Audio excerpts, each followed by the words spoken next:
જય સ્વામિનારાયણ, જય શ્રી રામ, જય શ્રી કૃષ્ણ અને રથયાત્રાના જય જગન્નાથ બધાને. રૂટીન પતાવી બેસી ગયા આપણે પૂજા કરવા અને હાલો દર્શન કરી લો. હું તો નહોતો ગયો પણ એક ફ્રેન્ડ ગયો તો એને વિડીયો મોકલ્યો અને પછી થોડું કામ હતું એટલે ગયા બહાર.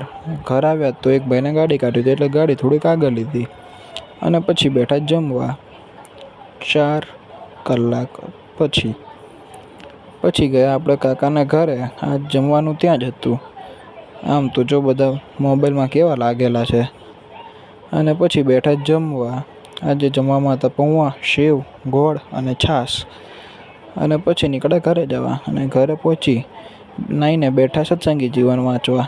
ચલો આજ માટે બસ આટલું જ. જો તમને આ વ્લોગ ગમે હોય તો લાઈક કરજો, શેર કરજો, કોમેન્ટ કરજો અને જો ઇન્સ્ટાગ્રામ કે ફેસબુકમાં જોતા હોવ તો ફોલો કરજો અને જો યુટ્યુબમાં જોતા હોવ તો સબસ્ક્રાઈબ કરજો અને બાજુમાં આપેલ બેલ આઇકનને દબાવજો મારી નોટિફિકેશન સૌથી પહેલાં મેળવવા માટે. તો ગુડ નાઇટ. જય સ્વામિનારાયણ, જય શ્રી રામ, જય શ્રી કૃષ્ણ, જય જગન્નાથ.